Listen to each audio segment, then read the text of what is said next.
I baked a cake for you. Yours truly, Princess Toadstool. Peach.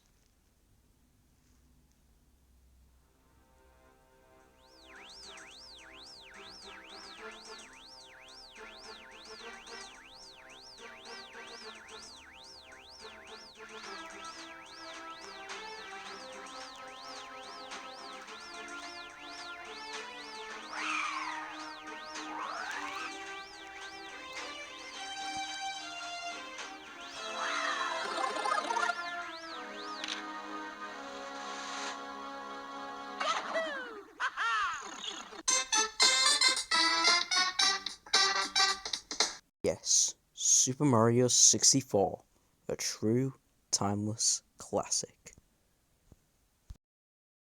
Released on the 23rd of June 1996 in Japan, September 29th in North America, and March 1st, 1997 in Europe. For God's sake, every time you think of the Nintendo 64, the first game that comes to everyone's mind is Super Mario 64. We can get into the actual game. Let's start with the history of the development of this great Mario game. Period, Nintendo recently experimented with a bunch of 3D different styles for games during the SNES, like Donkey Kong Country. Production began on September 7th, 1994, so Luigi wasn't real. Released to critical and commercial acclaim, with many people saying it was one of the greatest games ever made, and it was the best-selling game for the Nintendo 64, selling around 12 million copies. Yeah, the N64 sold poorer than the SNES and NES, but still, pretty impressive. This game is still being played to this day due to its influence in the speedrun community, because of its many glitches and weird habits in this game. More specifically, there was a glitch called the backwards long jump, which a lot of people may know, but the glitch pretty much let you skip to other parts of worlds and pretty much complete the game pretty easily, which made it very easy to speedrun. In 2004, the game was remade as Super Mario 64 DS on the Nintendo DS. This game added more characters, more game modes, and even more stars to collect. And the music, oh boy, it's heaven to my ears. Bottom Battlefield's got a very upbeat and catchy theme to fit with its very playful nature and to introduce you to Mario's controls. Bay has a very calm tone to it that is very soothing and very soft. Controls and many different moves.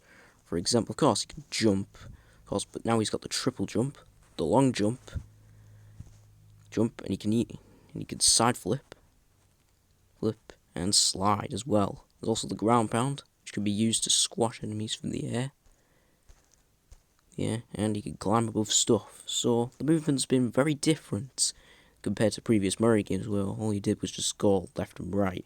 Here, you've got an open space to move around, and you've got this little playground. It isn't about completing the missions. It's mostly about exploring and doing stuff that normally wouldn't be in a 2D game, because this game just let you explore, and just let you feel like you were in control of the game. Instead of jumping on a flagpole at the end of every level. 20 stars in this game, but you only need 70 if you want to beat the game. It isn't much too similar from previous Mario games. Peach is captured and Mario has to save her. Of course, it happens in pretty much every Mario game, doesn't it? Well, like King Bob-omb, for example. Different as well. Like, instead of going behind him to defeat an axe, him around and, like, wow, Mario's got quite a lot of strength in him, to be fair. Variations of this fight. The ground tilts and begins to crumble beneath Mario's feet. Final one, which Bowser produces massive shockwaves and you need to throw him into 3 bombs instead of, well, just 1. And then you defeat Bowser and the game's over.